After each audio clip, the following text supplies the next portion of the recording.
여러분 안녕하세요. 시사승부학원 HSK 대표 강사 최은정입니다. 네, 오늘은요 우리 10월에 있었던 시험 문제로 앞으로 또 우리가 시험을 대비하는 데 있어서 중요했었던 포인트들 하나하나 되짚어보는 시간 가져보도록 할 텐데요. 본격적으로 강의에 앞서서 저희 최은정 사단에서는 라이브로 온라인 수업을 진행하고 있습니다. 그래서 전국 어느 곳에서나 집에서 앉아서 일렬해서 수업을 들으실 수 있으니까 많은 관심 부탁드립니다. 네, 그럼 독해 1부분부터 한번 시작해 보도록 하는데요. 우리 독해 1부분에서 문장을 볼 때 관련사가 있으면 당연히 관련사부터 먼저 체크를 해내시는 게 기본 상식이에요. 예를 들어 수일한, 但是, 如果, 就 같은 것들이 있으면 이게 혹시 짝은 좀 엉뚱한 짝이 아닌지 혹은 여기 내용에 좀 맞지 않은지 그런 것들을 확인해서 관련사를 먼저 살펴보시는데요. 관련사의 사용 이 문제는 보통 많이 나올 때는 제가 3문제까지 나오는 것도 봤거든요. 기본적으로 평균 한 문제는 무조건 나온다 정도로 생각해 주시면 될 것 같습니다. 이번에 58번 문제를 보시면요. 여기 지비엔이 보이더라고요. 지비엔 하면 설령 뭐뭐일지라도 라고 해서 가설. 항상 짝은 예, 그래도 하고 같이 쓰는데 약간 다른 짝이 나왔어요. 그러면 한번 뜻은 어떤지 살펴보도록 할까요?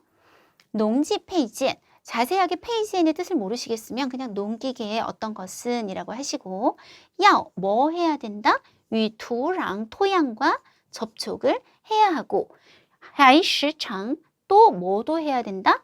야, 위, 샤시, 자갈, 모래 등과 파성撞击, 충돌이 발생해야 한다. 지금 내용을 보시면 이것도 해야 되고 이것도 해야 한다 라는 흐름으로 가고 있죠. 그래서 이것은 가설이 아니라 점층 관계가 맞는 것 같아요. 뿌진, 뭐뭐일 뿐만 아니라 또한 이것도 해야 된다. 그래서 어떻다? 또이 차일리아오다 재료에 대한 이것의 요구가 매우 높다. 재료의 이 두 가지에 대한 요구가 매우 높다. 우리가 뭐뭐에 대한 야오치오 요구가 높다 하는 거는 거의 하나의 구문으로 쓰이는 표현이죠. 뭐뭐에 대한 요구가 높다. 재료에 대한 요 두 가지의 요구가 높다라고 끝이 났습니다. 자, 이왕 이렇게 나온 김에 여러분이 가정과 가설에 대해서 좀 차이를 잘 모르시는 것 같아요. 그래서 우리가 한번 오늘 좀 정리해보는 시간을 가져보도록 할 텐데요. 이게 가정은 보통 해석을 하셔서 만약 뭐뭐라면 이렇게 해석을 하시고 얘는 설령 뭐뭐일지라도 이렇게 해석을 하시는데 그러면 제가 하는 말은 가정일까요? 가설일까요? 예를 들어서 만약 내일 비가 와도 저는 수업 들으러 올 거예요. 라고 하면 이건 가정일까요? 가설일까요? 이게 만약에 속으시면 안 되거든요. 우리가 가정의 가장 대표적인 두 가지, 如果要是 그리고 가설, 即是即便 이렇게 두 가지씩 놓고 얘기를 하자면 가정의 가짜와 가설의 가짜는 똑같은 얘기입니다. 요거는 가짜라는 얘기예요. 진짜가 아니다. 그게 무슨 얘기냐면 이 가정과 가설 뒤에는 똑같이 현실에 부합되지 않고 그리고 아직 발생하지 않은 일이 들어오게 됩니다. 그래서 가짜라고 얘기하는 거예요. 예를 들어서 둘 다 내일 비가 오면 이라는 내용이 똑같이 들어가는 거예요. 가정과 가설의 차이는 뒤에서 나는 거예요. 如果要是 같은 가정은 보통 지우를 부사로 써서 변화하겠다는 것을 강조하고 가설은 예를 짝으로 써서 변화하지 않겠다, 변함없이 뭐뭐 하겠다를 강조할 때 쓴다고 생각하시면 됩니다. 그래서 똑같이 내일 비가 오면 현실에 부합하지 않고 아직 발생하지 않은 일이잖아요. 아직은 가짜잖아요. 근데 오늘 내가 수업에 왔었는데 내일은 변해서 수업에 안 올 거예요 라고 하면 가정이 되는 거고 내일 비가 와도 나는 변함없이 수업에 오겠다 라고 말하면 가설이 되는 거다 라고 생각하시면 되겠습니다. 그래서 한국말 만약 뭐뭐라면 설령 뭐뭐일지라도에 흔들리지 마시고요. 아까 제가 말했던 만약 내일 비가 와도 수업에 올 거예요 했던 것은 가설이 되겠죠. 이렇게 구분하면 된다는 거 참고로 알아두시면 좋을 것 같습니다. 자, 이번에는 문장 분석력 문제인데요. 가장 중요해요. 독해 일부분에서. 그래서 주어, 서술어, 목적어 이렇게 호흡을 하면서 문장을 보시는 거예요. 문장 구조를 느끼면서 문장을 보셔야만 이게 구조적으로 문제가 있는 것이 잘 보이거든요. 자, 우리 53번부터 한번 보도록 하면 잘 모르면 그냥 어떤 6호가 지장 회의到地球, 곧 지구로 돌아올 거예요. 여기까지 문제가 없죠. 大家 모두들 对 뭐에 대해서 他采集的月亮样品까지죠. 네, 그래서 걔가 채집해온 달 토양의 샘플에 대해서 라고 했는데 뒤에 뭐가 붙었냐면 링런이라는 말이 붙어버렸어요. 모두들이 사람으로 하여금 말 안 되죠, 여러분? 요거 빠져야 됩니다. 주어 서술어 바로 총만 치다이 기대로 가득하다. 요렇게 SVO 호흡을 그대로 유지해 주시면 되겠어요. 자, 57번입니다. 스즈핀 해석 안 되면 그냥 가시면 돼요. 이것은 시입니다. 所有文物里最不好处理的라고 해서 모든 문물 중에서도 가장 처리하기 어려운 것입니다까지 문제 없죠. 使 뭐로 하여금 环境的要求 환경의 요구로 하여금 매우 높다, 높게 만들었다. 좀 이상하죠. 방금 우리 앞에서 가르쳐 드렸잖아요. 요거는 对对环境的要求 환경에 대한 요구가 누가 이 스즈핀이라고 하는 것이 환경에 대한 요구가 매우 높다. 네, 요렇게 가주셔야 되겠고요. 자, 60번 한번 보시면 和传统路照相比 해석 안 되시면 그냥 예전에 이것과 비교할 때 웨이보루 전자레인지 모르시면 그냥 넘어갈게요.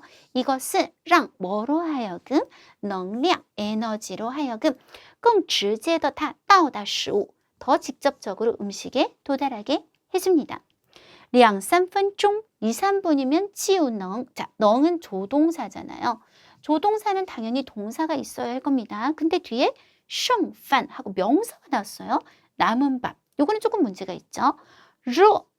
르는 우리가 덥다 이렇게 쓸 때는 이제 형용사지만 뭔가를 데우다 라고 할 때는 동사로 쓰입니다. 그래서 남은 밥을 데울 수 있다 라고 해야겠죠. 그러면 우리가 요게 빠자가 들어가서 네, 전치사 구조가 되어줘야겠습니다. 그래서 남은 밥을 데울 수 있다. 그래서 보시면 53번처럼 쓸데없는 것이 들어가는 것도 문제가 될 수 있고 57번처럼 아예 어울리지 않는 단어가 들어갔을 때 그리고 60번처럼 이번에는 부족할 때 뭔가가 빠져 있을 때 이런 것들이 다 문장의 호흡하고 관련되는 문장 분석력 문제가 되겠습니다.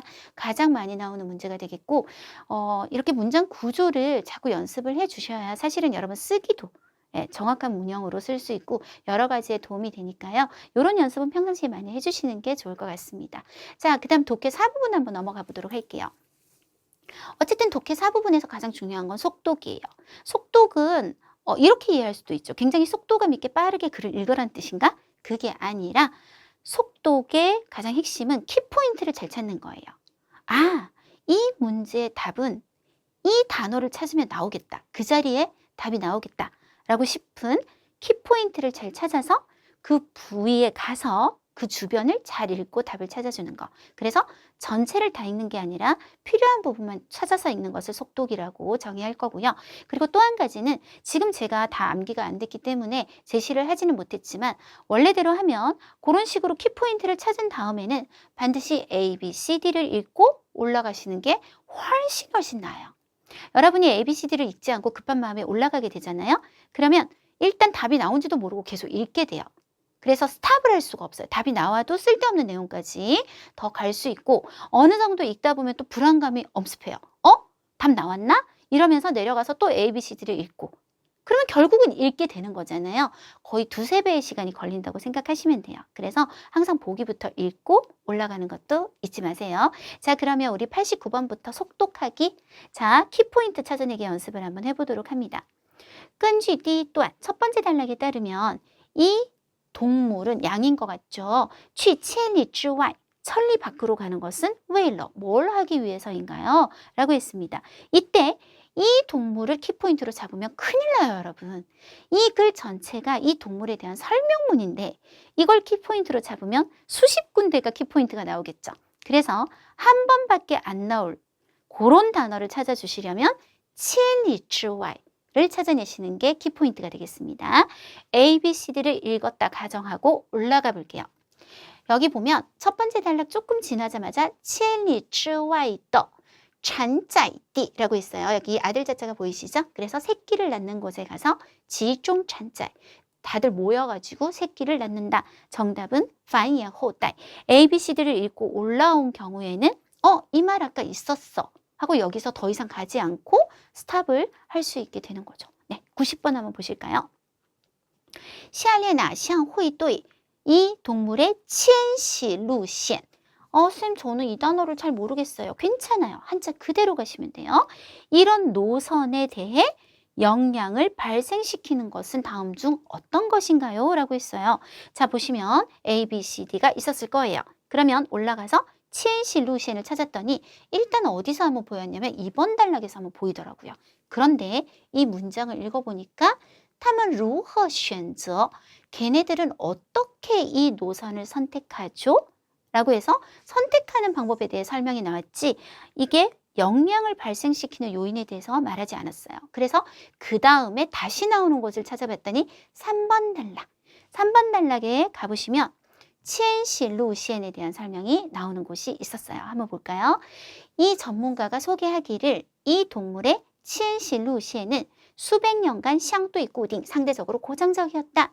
그러나 随着 뭐에 따라서 全球气候变化, 전 세계 기후 변화 및人为活动的影响, 인위적인 활동의 영향에 따라 존재하고 있다. 일정 정도의 변화가 요즘은 존재하고 있다라고 얘기했습니다. A, B, C, D를 읽은 상황이라면 지금 두 가지 영향을 주는 게 언급이 된 것이 전 세계 기후 변화랑 인위적인 활동 중에서 거의 비슷한 말, 人类的活动, 인류의 활동을 바로 답으로 찾고 더 이상 뒤로 넘어갈 필요가 없겠죠. 자, 세 번째 문제도 해볼게요. 이 사람 이름이에요. 사람의 단체는 어떻게 연구했죠? 이 동물이 迁徙하는 규율을 어떻게 연구했죠? 그럼 당연히 누구를 찾아야 될까요? 이 사람 이름은 절대 바뀌지 않으니까요. 네, A, B, C, D를 읽었다고 생각하고 4번 단락에 갔더니 이 사람이 밝히기를 하고 나옵니다. 2013년부터 시작해서 그는 단체를 데리고 통고, 뭐를 통해서 웨이, 그 다음에 뭐 지역 이름이 한가득 나왔어요. 너무 어려워요. 네, 이런 지역에 있는 요 아이들에게 페이, 따이 하면 달아주는 거예요. 띵웨이 시통이라고 하는 것을 달아주는 걸 통해서 단어가 너무 어려워요. 해석이 하나도 안 돼요. 그러나 A, B, C, D를 보고 올라왔다면 너무나 똑같이 이 아이들에게 페이, 따이, 달아주다, 띵웨이 시통 똑같은 말이 있어요. 그렇기 때문에 그대로 답을 고를 수가 있겠고요. 마지막 문제. 이 글의 제목으로 가장 적합한 것, 그러니까 주제를 찾으세요 라는 건데요. 우리가 설명문에서 주제를 찾는 거는 가장 간단한 방법이 뭐냐면 이 글에서 가장 자주 나온 단어가 들어가는 것이 주제예요. 설명을 하는 대상에 대해서 계속 언급을 할 수밖에 없잖아요. 그러니까 가장 자주 등장하는 거. 1번 단락 보시면 시작이 이 동물의 迁徙. 아까 2번 단락 우리 잠깐 봤었잖아요. 걔네들은 어떻게 迁徙 노선을 선택할까? 이 전문가는 소개했다. 迁徙 노선이 어쩌고 저쩌고. 그 다음 4번 단락은 뭐 딱히 없었지만 5번 단락으로 가면 또 迁徙时间及路径라고 해서 迁徙 하는 시간과 루징, 길 이런 것도 언급이 되고, 그리고 5번 단락에서는 이 아이를 뭐라고 묘사했냐면 가오연 징링, 징링의 뜻을 모르시면 그냥 그대로 받아들이세요. 이것이라고 묘사했습니다. 따라서 정답은 가오연 징링, 즉 이 동물을 얘기하는 것이 되겠죠. 이 아이들의 迁徙之谜, 迁徙 하는 수수께끼, 迁徙의 수수께끼가 정답이 되겠습니다. 그래서 이 동물이 들어가고 그리고 迁徙 라는 단어가 들어가는 정답이 가장 적합하다. 이렇게 얘기할 수 있겠죠. 자, 우리 한 편 더 해볼까요? 93번 문제부터 96번 문제 나왔던 글이에요. 93번 보시면 사람 이름이요. 이 사람은 어떻게 유무어시, 이런 연극, 희극과 지혜샤 부재 지위엔, 뗄래야 뗄 수 없는 인연을 맺게 되었을까요? 라고 했습니다. 이때 이 표현, 인연을 맺었다라는 말을 찾아야 그 배경을 찾을 수 있을 겁니다. A, B, C, D를 읽었다고 생각하고 올라가서 찾으니까 그대로 1번 단락 끝에 이렇게 표현이 나왔어요. 그 앞을 읽어보니까 치우쩌양 바로 이렇게 바로 나오더라고요. 이것 갖고는 안 되겠죠. 문장 시작으로 가니까 후에 이 사람은 하고 여기 무슨 내용이 대충 나왔었냐면 가족들의 응원에 힘입어 뭐 이런 내용이 나왔어요. 그거는 구체적인 정황이 안 나오고 또 A, B, C, D를 읽고 온 입장에서는 그런 내용이 없기 때문에 한 문장 더 앞으로 갑니다. 有一次한 번은 他在电视上看到 그녀는 TV에서 보게 되었어요. 木偶戏大师 大师 하면 그 방면에 아주 대가가 되겠죠. 그래서 木偶戏라고 하면 나무 인형, 우리 이렇게 인형을 줄로 이렇게 잡아가지고 뭐 이렇게 하는 인형극 같은 거, 그런 거의 대가인 이 사람이 공연하는 뭔가를 보게 되었대요. 大师手中的木偶 그 손에 있는 나무 인형은 仿佛有了生命 생명이 생겨난 것 같았고요. 这让他 이것이 그녀로 하여금 对提线木偶에 대해서 产生了浓厚的兴趣 아주 깊은 흥미가 생기게 만들었다. 따라서 정답은 被大师的表演 네, 그 대가의 공연에 감동을 받아서가 정답이 되겠습니다. 두 번째 문제 당연히 이걸 찾을 거예요. 泉州라는 말. 泉州木偶戏의 특징. 요 지역의 이 나무 인형극의 특징은 뭔가요? A, B, C, D를 읽었다고 봤다면 이 지역이 나오는 곳은 2번 단락. 바로 뒤에 디시엔도 하면 뭐 선이 되게 많고 난차오콩 컨트롤하고 조절하기가 어렵다. 따라서 바로 정답이 디시엔도 게다가 차오쪼난 조작이 어렵다. 이렇게 바로 답을 찾아버리게 되기 때문에 완전 짧은 호흡으로 답이 나오게 됩니다. 자, 세 번째 문제. 3번 단락에 가면 줄쳐진 표현이 있대요. 줄쳐진 표현이 설명하는 것은 무엇이냐? A, B, C, D를 읽었다고 생각하고 우리가 줄쳐진 표현의 뜻을 찾는 문제는요. 여기서 가장 가까운 마침표 동그라미, 여기서 가장 가까운 마침표 동그라미 하셔서 이 문장을 자세하게 읽어주면 보통 정답이 나오게 되고요. 아주 가끔씩 이 한 문장 갖고는 도저히 내가 무슨 말인지 유추가 안 된다. 이럴 때는 이 문장을 읽으면 앞에 한 문장을 더 가야 할지 아니면 뒤에 한 문장을 더 가야 할지가 딱 판단이 서게 돼 있어요. 그렇게 두 문장이 맥시멈이라고 생각하시면 돼요. 세 문장을 읽는다면 이미 이 줄쳐진 단어의 뜻에서 너무 멀어져 버린 상황이 된다. 그래서 보통 많이 읽어봤자 두 문장 이렇게 생각하면 됩니다. 일단 시작은 제일 가까운 바로 뒤에 마침표 그리고 제일 가까운 마침표 이 문장을 잘 한번 읽어보고 답이 나오면 끝내버리시면 될 것 같아요. 表演木偶戏 예, 이것을 공연하려면 不仅要操纵木偶 무偶를 조종해야 될 뿐만 아니라 还得 이것도 해야 되고 이것도 해야 되고 이것도 해야 되고 이것도 해야 된다. 그래서 그녀는 어쩔 수 없이 밑줄하게 된다. 충분히 유추가 가능하죠. 여러 가지를 동시에 해야 된다라는 뜻이 되겠습니다. 따라서 要操心很多方面 많은 방면에 신경을 써야 한다가 정답이 되겠고요. 자, 이 사람에 관해 옳은 것은 우리가 맨 마지막 문제가 이렇게 다짜고짜 힌트도 없이 나올 때는 어떻게 알아? 제가 이 몇 달간 계속 얘기했는데 아직 안 읽은 단락이 있다면 그 단락을 공략하세요 라고 얘기했죠. 우리는 3번 단락까지밖에 안 봤어요. 그래서 A, B, C, D를 읽고 4번 단락을 한번 읽어보시면 요런 두 가지 표현이 나옵니다. 첫 번째는 他从开始学木偶戏到现在 이걸 배우기 시작해서부터 지금까지 一刻也没想过放弃 한순간도 포기를 생각해 본 적이 없다. 마지막에 보면 自己要一辈子 자신은 평생 동안 从事木偶表演 이 공연에 종사하려고 한다. 라는 말을 통해서 坚定于自己的事业 라고 해서 자신의 사업에 신념을 굳혔다가 정답이 되겠습니다. 네, 그래서 속도가는 방법까지 빠르게 한번 살펴봤고요. 쓰기 한번 가보도록 할게요. 이번 쓰기는 되게 간단했어요, 여러분. 일단 주인공이 타였어요. 타. 이름도 아니고 그냥 타. 간단했고 이번에 꼭 좀 썼어야 되는 두 단어가 있어요. 하나는 말을 더듬는다라는 표현, 口齿. 그리고 하나는 대개 사람들 앞에서 창피를 당하고 망신을 당하다라고 할 때 쓰는 표현 추처. 예, 요게 사실은 관젠츠 굉장히 중요한 단어입니다. 총 9단락은 400자 장문을 하기에는 너무 많은 단락이에요. 그래서 우리가 항상 얘기하지만 400자에 가장 적합한 단락 개수는 4개에서 5개 정도라고 생각하시면 됩니다. 어차피 내용이 짧아질 거기 때문에 관련성이 있는 단락은 다시 묶어서 단락은 재분배를 하도록 할게요. 요약 쓰기의 기본 규칙. 첫 번째, 단순히 단락별 요약이 아니다. 항상 말씀드리지만 우리가 1000자를 400자로 줄인다는 거는 수학적으로 보면 40%의 내용을 발췌해서 1000자를 읽은 사람이 못지않게 기본적인 정보는 이 400자를 읽은 사람도 다 파악할 수 있게 만드는 좋은 요약 장문을 쓰려고 하는 것인데, 그거를 단락마다 무조건 40%를 뽑아내서 연습을 하시는 분들이 계세요.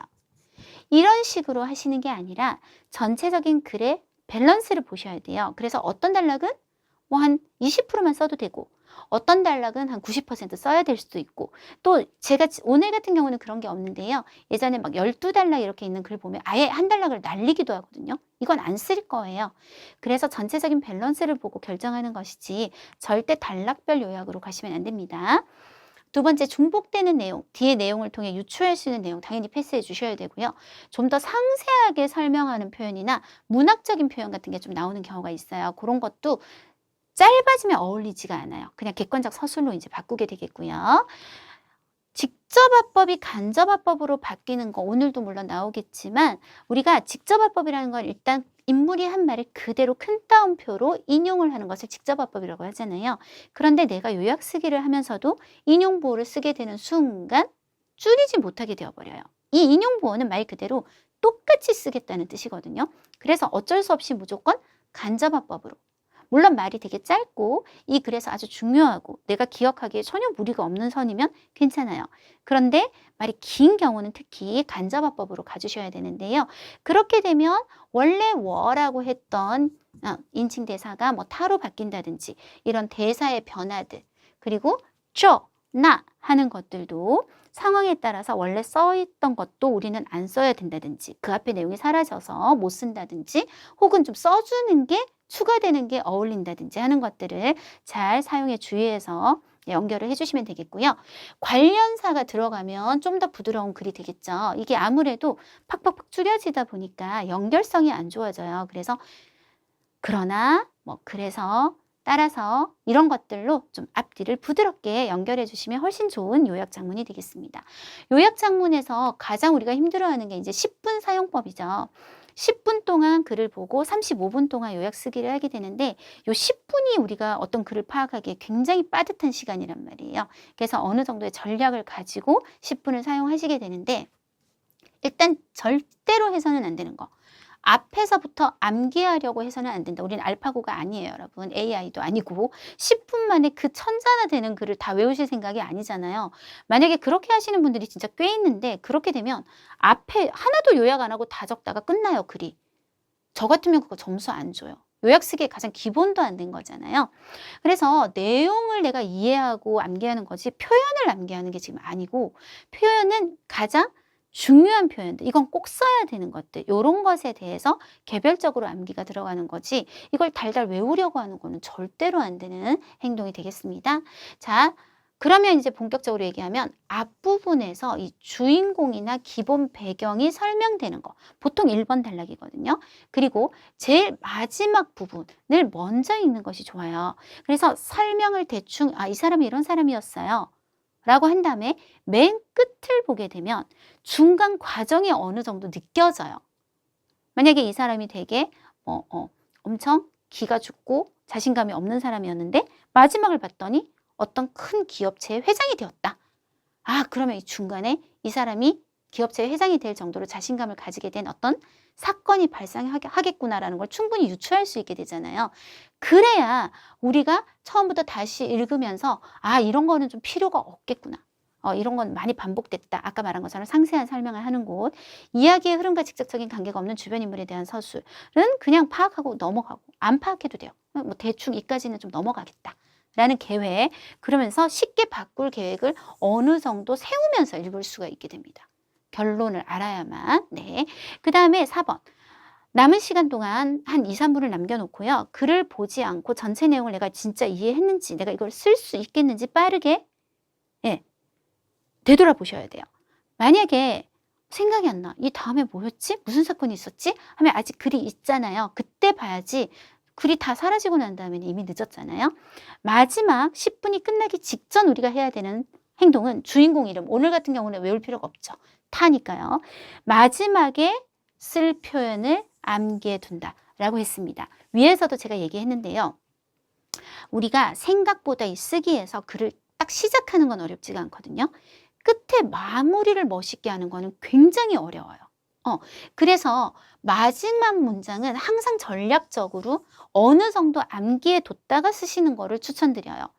그래서 여기 끝나기 직전에 마지막에 쓸 표현은 암기해 두라고 얘기를 하는 거거든요. 그래서 IBT 같은 경우는 이제 글이 탁 사라지고 이제 뭔가를 칠 수 있는 상태가 되면 미리 그거부터 쳐놓고, PPT도 그 표현을 조그맣게 좀 가쪽에다가 적어놨다가 나중에 지워서 내면 되니까요. 그런 식으로 마지막을 잘 마무리 짓는 것이 굉장히 중요합니다. 우리가 끝에, 앞에 아무리 잘했어도 이 글을 보는 사람도 어쨌든 교수님들도 선생님이고 사람이잖아요. 끝마무리가 너무 멋지면 점수를 좀 더 주고 싶은데 처음은 좀 괜찮았는데 뭐가 이게 흐지부지 끝났어. 그러면 점수가 아무래도 낮아질 수밖에 없기 때문에 끝마무리 부분은 우리가 좀 전략적 암기를 한번 선택해서 가보도록 하겠습니다. 자, 그러면 오늘 글을 한번 보도록 하는데요. 자, 이 해석은 최대한 직역, 그러니까 좀 어색하더라도 중국어 습관에 맞게 해석을 했다는 점 감안하시고 한번 보도록 하겠습니다. 그는 어렸을 때부터 말하기를 좋아하지 않았고 게다가 경미하게 말을 더듬었다. 낯선 사람을 만나면 그의 얼굴은 숨을 참아 새빨갛게 되어 말조차도 완전하게 하지 못했다. 그의 형은 한 사람이 말을 더듬을 때 방심한 틈을 타서 그가 말하는 것을 저지하면 말더듬이를 고칠 수 있다고 들었고, 이 때문에 그는 형의 습격을 적게 받지 않았다. 참 쓸데없는 얘기잖아요. 후에 그의 말할 때 더듬는 약점은 점차 호전되었지만 그러나 여전히 말만 하면 얼굴이 빨개졌다. 요거는 그라는 오늘 주인공에 대해서 기본적인 설명을 한 단락이 되겠습니다. 근데 마지막 단락을 한번 볼까요? 9번 단락은 그는 이렇게 생각한다. 패기 있게 연습하고 망신을 좀 당하고 좌절을 쌓아야만 사유가 민첩하고 말이 끊임없이 나올 수 있다. 연습하길 원하기만 하면 마지막에는 반드시 오래 단련하여 강하게 될 수 있다. 모든 사람은 대중 앞에서 망신을 당하는 기회를 소중히 여겨야 한다. 아, 여기서 우리는 대충 과정을 알 수 있을 것 같아요. 이 사람은 말을 잘하는 사람이 됐을 거예요. 두 번째는 망신을 엄청 당했을 거예요. 그쵸? 그런 사건이 위주가 돼야 된다는 걸 알고 들어가면 쳐낼 수가 있다는 얘기가 되겠습니다. 자, 1번 단락 아까 읽었기 때문에 2번 단락부터 이제 들어가 보도록 할게요. 그러나 중학 때 발생한 하나의 일은 그의 인생의 길을 철저하게 바꿨다. 자, 어떤 사건이 생깁니다. 3번 단락. 한 번은 학교에서 말하기 대회를 개최했는데 선생님은 그에게 신청하여 참가라고 격려했고 그는 얼른 고개를 가로저었다. 선생님은 친절하게 말했다. 선생님이 하는 말을 우리가 다 적을 필요는 없지만 너는 비록 말솜씨가 좋은 학생은 아니지만 그러나 너는 본문을 괜찮게 낭독하니 자신에 대해 자신감을 가지면 좋겠다. 선생님의 말은 그로 하여금 약간의 마음을 움직이게 만들었으며 그는 정말 신청을 했고 또한 진지하고 게다가 고생스러운 준비 업무를 시작했다. 말하기 원고를 쓰고 원고를 수정하고 필사적으로 외웠다. 우리가 중국어의 요 표시 포저하오를 썼다는 건 좀 더 구체적인 설명을 한다는 얘기거든요. 그래서 이런 부분은 이제 외울 필요가 없어요. 그냥 넘어가면 됩니다. 마지막까지 준비했을 때 다른 사람이 말하기 원고 중 임의로 한 단락의 처음 글자만 말하면 그는 즉시 그 전체 단락을 암기해낼 수 있었다. 무슨 얘기예요? 굉장히 잘 암기했다라는 얘기가 되겠죠. 자, 그 다음 4번 단락. 이런 정도까지 숙련이 되었지만 무대에 올라가 대회를 하는 그날 그는 그래도 망신을 당했다. 무대 아래 새까만 사람들의 무리를 대면하자 그의 다리는 끊임없이 벌벌 떨렸고 그는 자신에게 암송하는 방식으로 연설을 하는 척하라고 강요했다. 되게 좀 어색한 해석이긴 하지만 그냥 외우는 거지 뭔가 진짜 전달하는 그런 연설을 하지는 못했다는 거예요. 첫 단락을 암송할 때 머릿속에서 두 번째 단락을 생각하고 있었다. 그러나 그가 두 번째 단락을 다 암송했을 때 아무리 해도 세 번째 단락의 첫 글자가 무엇인지 생각나지 않았다. 그는 머리가 하얘졌고 꼬박 1분 동안 멍해졌다. 무대 아래 무수한 인내심을 잃은 눈을 마주보며 그는 긴장되고 두려웠으며 뜻밖에도 털썩 주저앉았다. 마지막에 그는 전교생과 선생님 앞에서 두 손으로 자신의 얼굴을 막고 울면서 무대를 뛰어내려왔다. 자, 이게 아까 우리가 마지막 단락에서 봤던 그 망신당한 이야기인 것 같습니다.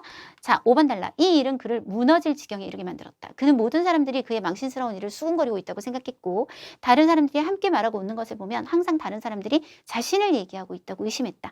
선생님은 이러한 실패가 10몇 살의 아이에게 무엇을 의미하고 있는지 이해했고 그를 위로했다. 너의 처음 2단락은 잘 연설했고 만약 전부 암송했다면 분명 상을 받을 수 있었을 거야. 너는 긴장하지 말고 더군다나 실패를 두려워하지 말고 넘어지면 그곳에서부터 일어나렴. 나는 너에게 구에 가서 이렇게 좀 우리로 치면 뭐 서초 구 이런 구를 얘기하는 건데 좀 더 더 큰 곳에 가서 대회에 참가하라고 추천하고 싶구나. 6번 단락. 아마도 선생님의 말이 그를 따뜻하게 했고 아마도 그가 갑자기 궁지에 몰려 살 길을 찾는다는 용기가 생겼기에 그는 구에 가서 더 높은 등급의 대회에 참가했는데 이번에 그는 심리적 부담을 벗어버리고 연설할 때 매우 잘 발휘했으며 또한 연설 내용에 맞춰 꼭 맞게 손짓도 했고 마지막으로 뜻밖의 3등이 되었다. 7번 단락. 이때부터 그는 당당하고 차분하게 말할 수 있는 사람이 되기로 맹세했다. 그는 체계적으로 학습하고 회화 표현 능력을 연습하기 시작했다. 점점 그의 말하려는 욕망이 끌어올랐고 캠퍼스 내에 적극적인 사람이 되었다. 노래 부르기 대회, 말하기, 모든 단련할 기회가 있으면 그는 모두 놓치지 않았다. 8번. 후에 그는 우한大学 신문과에 합격했다. 졸업 후에 그는 정식으로 신문 매체에 남아 일을 했는데 먼저 라디오 방송국에 갔고 후에는 또 TV 방송국에 들어갔대요. 그가 내놓은 토크쇼는 매우 빠르게 TV 방송국의 스타 프로그램 중에 하나가 되었고 또한 무수한 시청자에 알려졌다. 그리고 9번 단락은 아까 봤던 그 내용입니다. 자, 이제부터 이거를 40%로 한번 줄여볼 건데 1번 단락. 저는 1번 단락을 이렇게 줄여본 적이 없어요. 1번 단락은 보통 좀 기본적인 정보가 많이 들어있기 때문에 한 80%, 70%를 쓰는 편이거든요. 근데 이 단락은 진짜 중간에 형이 약간 이런 것 같아요. 말을 더듬으면 야! 이렇게 하면 애가 놀라가지고 말 더듬이가 고쳐진다 뭐 이런 얘기인 것 같은데 정말 쓸데없는 말이잖아요. 그리고 보면 낯선 사람 만나면 새빨개진다고 했고 그리고 끝에도 말만 하면 얼굴이 빨개진다 그랬고 이런 말들은 다 중복이 되더라고요. 그래서 여기서는 그냥 그는 어렸을 때부터 말하기를 좋아하지 않았고 게다가 경미하게 말을 더듬었다는 써야 될 것 같고 그리고 여전히 이거는 우리가 쓸 수가 없죠. 바로 연결을 하려면 말만 하면 얼굴이 빨개졌다. 요것만 그냥 자꾸 넘어가려고요. 거의 10% 정도 될까요? 네, 그 정도도 안 될 것 같아요. 자, 중국어로 하면 他从小不爱说话而且有轻度口吃 轻度하면 경미한 정도의 口吃一说话就脸红 일지우 뭐뭐 하기만 하면 얼굴이 빨개졌다. 2번 단락 이거 어떻게 줄이겠어요? 2번 단락 요거는 우리가 연결성이 있기 때문에 한 단락은 가야 될 것 같습니다. 然而中学时发生的一件事彻底改变了他的人生道路 네, 요거는 그대로 가주도록 하고 자 이제 3번 단락이 문제인데 3번 단락은 일단 한 번은 학교에서 말하기 대회를 개최했다. 뺄 수가 없잖아요. 선생님이 그에게 신청하여 참가하라고 격려했다였어요. 원래. 근데 저는 그냥 랑으로 여기는 쓰고요. 참가하라고 했고 선생님이 한 말 중에 좋은 말은 끝에 있어요. 네 자신에 대해 자신감을 가지라는 말로 격려했다. 여기에 격려하다를 쓰려고 뒤로 뺐어요. 네. 그리고 그는 자 여기서 보시면 원래 문장은 선생님의 말이 주어로 한번 들어와요. 선생님의 말이 그로 하여금 이렇게 했고 그 다음은 주어가 그로 바뀌어요. 그가 신청을 했고 사실 그리고 또 계속 그예요. 그는 진지하게 고생스러운 준비 업무를 시작했다. 그러면 앞에서부터 그냥 그로 가면 어떨까? 그래서 타로 통일을 하는 거예요. 선생님의 말이 그로 하여금 마음이 움직이게 했다가 아니라 그는 바로 약간 마음이 움직여서 신청을 했고 또한 진지하게 준비했다. 그냥 요렇게 준비했다. 준비 과정 상세한 설명은 패스. 그리고 이 내용 있잖아요. 뒤에 다른 사람이 말하기 원고 중에 너 이 글자 딱 던져주면 그 단락이 주르르 나왔다. 라는 얘기를 사실상 딱 줄이면 뭐예요? 아주 숙련되게 외웠다. 하면 끝나는 거예요. 그래서 요렇게 줄이게 되면 지금 밑에 내용이 나옵니다. 한번 해볼까요? 有次学校举办了一场演讲比赛老师让他报名参加 랑을 썼어요. 저는 선생님이 그더러 신청해서 참가하라고 시켰고 빙 또한 하나 넣어줬어요. 관련사 鼓励他要对自己有信心. 鼓励他. 여기에 鼓励를 한번 쓰려고 뒤쪽으로 뺐습니다. 他有些心动. 他有些心动报了名. 약간 마음이 움직여서 신청을 했어요. 계속 타로 가는 거예요. 그리고 그는 认真准备. 아주 열심히 준비했고 最后背的. 역시 그는 외운 정도가 特别熟练. 이렇게 되면 타라는 주어로 쭉 끝까지 끌고 갈 수 있기 때문에 주어의 통일성도 굉장히 좋아졌어요. 자, 그 다음에 4번 단락. 그러나를 하나 넣어야 우리가 앞에 좀 뺄 수 있어요. 왜? 숙련되었단 말을 방금 썼잖아요. 이미. 또 쓸 필요가 없죠. 그러나 무대에 올라가 대회를 하는 그날 그는 그래도 망신을 당했다. 자, 이건 좀 큰 사건이잖아요. 이 이야기에서 아예 확 줄이는 거는 좀 그렇고 어느 정도 줄여나가겠습니다. 무대 아래 새까만 사람들의 무리 그냥 확 줄여서 그렇게 많은 사람들을 대면하자 그는 다리가 벌벌 떨렸다. 네, 너무 긴장했다. 너무 매우 긴장했다. 그래서 이 중간 과정 어때요? 암송하는 방식으로 연설을 할 수밖에 없었다. 이거 별로 중요하지 않을 것 같고 첫 단락 암송할 때 두 번째 단락 생각하고 있었다까지도 별로 중요한 게 아니라 까먹은 게 중요하잖아요. 두 번째 단락을 다 암송했을 때 아무리 해도 세 번째 단락의 첫 글자가 무엇인지 하지 말고 그냥 세 번째 단락이 생각나지 않았다. 네, 그 다음에 결과 바로 뭐 1분 동안 멍해졌다 이런 거 빼고 그는 긴장도 되고 두려워서 뜻밖에도 털썩 주저앉았고 마지막에 당연히 이 사람들 앞에 있는 거 우리가 아는데 또 쓸 필요가 없어요. 울면서 무대를 뛰어내려왔다. 그래서 중요한 사건이기 때문에 비교적 중요한 과정들은 다 넣어서 한번 줄여봤습니다. 자, 밑에 보시면 단 그러나를 하나 집어넣고 上台比赛那天他还是出了丑. 네, 还是出了丑. 面对那么多人 그렇게 많은 사람들 앞에 서니까 他紧张极了. 背完第二段时 두 번째 단락을 다 외웠을 때 却怎么也 아무리 해도 想不起来第三段. 他既紧张又害怕. 긴장도 되고 두려워서 静 뜻밖의 이피꾸라 그러면 피꾸 원래 엉덩이잖아요. 털썩 坐了下去 주저앉았고 最后 마지막에는 쿠저 울면서 跑下了台 무대에서 뛰어내려왔다. 네, 요게 진짜 한 40%로 딱 줄여진 것 같아요. 자, 그 다음에 5번 단락. 이 일은 그를 무너질 지경에 이르게 만들었다. 그는 지금 이 얘기 사실 보면 똑같은 얘기예요. 모든 사람들이 그의 망신스러운 일을 수군거리고 있다. 다른 사람들이 함께 말하고 있는 거 보니까 쟤네 분명히 내 얘기하고 있다. 그 중에 한 번만 쓰면 돼요. 항상 다른 사람들이 자신을 얘기하고 있다고 의심했다.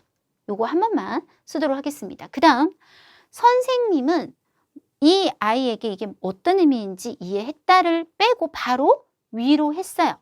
뭐라고 위로했냐면 처음 두 단락은 잘 연설했고 만약 전부 암송했다면 분명 상을 받았을 거다. 또한 그로 하여금 선생님이 그로 하여금 지금 선생님이 주어잖아요. 이번에는 그죠? 선생님이 위로했고 그로 하여금 랑 다 이렇게 들어갈 거예요. 실패를 두려워하지 말고 중간에 똑같은 얘기예요. 넘어지면 그곳에서 일어나라. 구에 가서 대회에 참가하라고 했다. 이렇게. 그래서 설명을 할 때 선생님을 기준으로 두 가지. 선생님이 그를 어떻게 위로했고 그 다음에 더 높은 데에 가라고 시켰다. 이렇게 연결하면 될 것 같습니다. 자, 这件事让他濒临崩溃. 빌린 6급 단어, 뻥쿠이 6급 단어. 빌리는 어떤 지경에 이르다, 뻥쿠이는 멘붕. 그래서 거의 멘붕이 오게 만들었다. 他总怀疑 그는 항상 뭐라고 의심했어요? 别人在说他 라고 의심했다. 老师安慰他 선생님이 주어로 갑니다. 선생님이 그를 뭐라고 위로했냐면 前两段讲得很好要是全背下来肯定能拿奖. 그리고 老师还让他 또 그로 하여금 不怕失败 실패를 두려워하지 말고 去区里参加比赛 구에 가서 경기에 참가하라고 시켰다. 자, 두 가지 말이 있는데요. 아마도 선생님의 말이 그를 따뜻하게 했고 아마도 그가 갑자기 용기가 생겼기에 중에 하나만 쓸게요. 아마도 선생님이 말이 그를 따뜻하게 했고 그는 구에 가서 더 높은 등급에 대해 참가했는데 이번에 그는 자 보세요. 심리적 부담을 벗어버리고 연설할 때 매우 잘 발휘했으며 이거를 저는 새로운 관련사를 넣어서 뿌진 하이로 아예 연결을 해서 심리적 부담을 벗어버렸다는 말을 긴장하지 않았을 뿐만 아니라 또한 발휘를 잘해서 바로 끝. 마지막에 3등이 되었다. 요렇게 줄여봤거든요. 자, 也许是老师的话温暖了他，他去庆里参加了更高级别的比赛。这次他不仅不紧张, 긴장하지 않았을 뿐만 아니라 还发挥得特别好，最后得了第3名. 네, 이렇게 줄일게요. 7번 단락. 이때부터 그는 어떤 사람이 되기로 맹세했다. 요거보다는 연습을 시작했다. 그는 체계적으로 학습하고보다 뒤에 내용, 회화 표현 능력을 연습하기 시작했고, 그 다음 요런 나열은 다 빼고 모든 단련할 기회가 있기만 하면 그는 모두 놓치지 않고 다 참가했다. 라는 말만 연결해서 갈게요. 从此 이때부터 他开始系统练习口语表达能力凡是 6급 단어. 우리가 보통 사전 찾으면 무릇 뭐 이렇게 나와요. 근데 누가 이런 한국어를 써요, 여러분? 그래서 이거는 이 조건에 들어가는 것은 모두 뭐뭐하다 라는 흐름으로 설명을 끌고 갑니다. 凡是有锻炼的机会. 그래서 단련할 수 있는 기회가 있기만 하면 또 하고 써서 他都不放过. 놓치지 않았습니다. 8번 단락. 후에 그는 대학 이름 굳이 들어갈 필요 없어요. 신문과에 합격해서 졸업 후 신문 매체에 남아 이렇게 하지 말고 그냥 짜이를 써서 신문 매체에서 일을 했는데 먼저 거기 들어간 것보다는 이제 성공하는 내용이 나오면 되니까 그가 내놓은 토크쇼는 하고 바로 끝으로 가서 스타 프로그램 중에 하나가 되었다 까지만 들어갈게요. 后来他考上了新闻系毕业后在新闻媒体工作他推出的谈话节目成了明星栏目之一明星栏目라고 하는 건最受欢迎的节目라는 뜻입니다. 그래서 좀 모르시겠으면 이렇게 풀어도 돼요. 가장 환영받는 프로그램 중에 하나가 되었다. 자, 그 다음 9번 단락이에요. 이제 이게 주제 단락이잖아요. 그래서 끝은 이제 거의 외워서 똑같이 쓴다 라고 생각하시고 그는 이렇게 생각합니다. 어떻게 생각합니까? 쭉 나오는데 사실은 여기 보면 연습하단 말이 2번이 나와요. 연습하길 원하고. 괄호는 이제 제가 지금 줄이는 과정에서 새로 들어간 말들이 되는데 그리고 망신당한다는 게 오늘 되게 중요하잖아요. 마지막에도 망신을 당하는 기회를 소중하게 여겨야 된다고 얘기했고 그래서 요 연습하길 원하고 여기다가 위에 있었던 망신을 당하는 걸 두려워하지 않기만 하면 하고 내용을 하나 추가를 했어요. 그래서 뒷문장을 쓰긴 쓰는데 요 괄호만큼 내용이 추가된 거예요. 노란색 괄호는 전부 다 원래 없던 내용을 제가 바꾸거나 추가한 겁니다. 하기만 하면 마지막에는 하고 뭔가 성어가 되게 여러분은 조금 외우기 힘든 성어가 나왔어요. 그러면 그냥 성공할 수 있다. 그 다음 마지막 문장은 무조건 전략적으로 외워요. 모든 사람은 대중 앞에서 망신당하는 기회를 소중히 여겨야 한다. 이렇게 끝내면 될 것 같습니다. 他认为 그는 뭐라고 생각한다. 只要 뭐 하기만 하면 肯练 可는 원하다. 연습하길 원하고 不怕出丑 망신당하는 걸 두려워하지 않기만 하면 最终一定能成功 최종적으로는 반드시 성공할 수 있다. 每个人都要珍惜 모든 사람은 이건 무조건 남겨. 아껴야 된다. 소중히 해야 된다. 기회를 어떤 기회를 当众 하면 대중 앞에서 出丑的 망신을 당하는 기회를 소중히 여겨야 한다. 네, 이렇게 정리를 했더니 409 맞아요. 409자 정도 됐던 것 같아요. 네, 거의 400자 정도 딱 맞췄던 것 같습니다. 자, 우리가 단락을 재분배할 건데요. 총 4단락으로 저는 바꿔봤거든요. 1번, 2번 단락은 그에 대한 소개로 묶어버리고 3번, 4번 단락 학교 말하기 대해서 아까 망신당했던 얘기까지 그 다음 5, 6, 7까지 해서 9의 말하기 대회에 참가해서 3등이 되는 이야기 그 다음에 8번, 9번은 이제 성공한 내용 그리고 그가 생각하는 자신만의 견해 이런 것들이 들어가면 되겠습니다. 제가 제목으로 생각한 거는요. 부파 추초가 제일 낫지 않을까? 망신당하는 걸 두려워하지 말라가 어떨까 생각해 봤습니다. 이렇게 해서 우리 쓰기까지 한번 정리해 봤습니다. 매번 시험을 치고 나면 '아 이번 시험은 난 꼴도 보기 싫어.' 이런 느낌이 들 수 있지만 사실은 정말 잘 치셔서 '이제 나는 2 년간 6급이 걱정이 없어. 공부 당분간 안 할 거야.' 이런 경우가 아니라면 항상 그 전 시험에서 그리고 지금 제가 강의한 거는 10월 시험이지만 이 강의 내용이 지금 모여 있는 거는 굉장히 몇 년치가 모여 있잖아요. 찾아보시면. 그런 것들을 보다 보면 공통성이 있어요. 그러니까 항상 시험에 잘 나오는 시험 유형이라는 게 있고 그리고 쓰기 같은 경우는 약간의 이게 테크닉이거든요. 그래서 어떤 식으로 뽑아내는지 요거는 쓰기 자체의 어떤 작문 실력이라기보다는 약간의 테크닉이 좀 필요한 부분이기 때문에 이것도 자꾸자꾸 여러분이 영상을 보시면서 보다 보면 '아 이런 식으로 쳐내는구나. 아 이렇게 딱 중간에 끼워 넣는구나. 요런 거는 쓰지 않는구나.' 요런 것들을 파악하시는 데 굉장히 도움이 될 겁니다. 그래서 한 회만 보지 마시고요. 요 문제풀이 특강 그리고 예전에는 제가 적중 특강 이렇게 해서 했었는데요. 고런 것들 쭉 연결해서 봐 주시면 너무 좋을 것 같습니다. 수고하셨습니다.